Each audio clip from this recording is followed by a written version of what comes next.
ចំណងជើងរឿងសត្វក្អែកនិងពេជ្រដែលមិនទាន់ច្នៃមានសត្វក្អែកមួយក្បាលដែលរស់នៅដោយភាពស្រពោនចិត្តវាតែងតែសម្លឹងមើលសត្វខ្ងោកដែលមានរោមចម្រុះពណ៌និងសត្វហង្សដែលមានសម្រស់ស្អាតរួចវាតែងតែធ្ងន់ថាហេតុអ្វីបានជាខ្ញុំកើតមកមានពណ៌ខ្មៅអាប់អួរនិងមានសម្លេងអាក្រក់បែបនេះជីវិតខ្ញុំគ្មានតម្លៃតតែសោះថ្ងៃមួយក្អែកបានហោះទៅទម្លើធ្នំមួយដុំដែលមានពណ៌ក្រមៅនិងរដបដប់មិនស្អាតភ្នែកក្អែកនិយាយទៅកាន់ធ្នំនោះថាឯងនិងយើងមានវាសនាដូចគ្នាគឺគ្មានអ្នកណាចង់មើលនិងគ្មានតម្លៃដូចគ្នា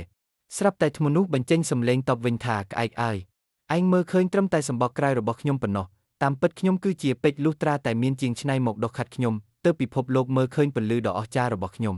ក្អែកសួរទាំងងឿងឆ្ងល់ថាចុះខ្ញុំវិញ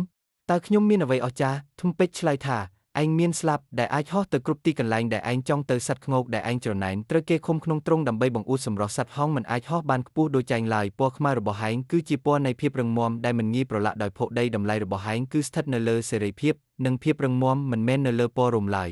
ក្អែកក៏ភ្ញាក់រលឹកវាចាប់ផ្ដើមបោះស្លាបហោះឡើងខ្ពស់ទៅក្នុងអាកាសរួចស្រែកច្រៀងតាមរបៀបរបស់វាដោយមោទនភាពវាទើបតែដឹងថាមាសឬពេជ្រវានៅតែជាមាសឬពេជ្រទោះបីជាវានៅក្នុងភពក៏ដោយចំណែកឯមនុស្សយើងតម្លៃពិតប្រាកដគឺស្ថិតនៅលើសមត្ថភាពនិងគុណធម៌មិនមែននៅលើការកោតសរសើរពីអ្នកដទៃឡើយ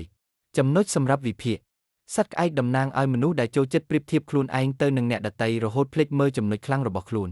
ធំពេជ្រមិនទាន់ច្នៃជានិមិត្តរូបនៃសមត្ថភាពបង្កប់ potential ដែលត្រូវការហ្វឹកហាត់និងពេលវេលាដើម្បីបញ្ចេញពន្លឺពណ៌ខ្មៅនិងសេរីភាពតំណាងឲ្យអត្តសញ្ញាណដែលប្លែកពីគេប៉ុន្តែមានតម្លៃខ្ពង់ខ្ពស់តាមរបៀបឡៃការច្រណែនតើសម្រស់ខាងក្រៅពិតជាផ្ដល់សុភមង្គលជាងសេរីភាពមែនឬទេ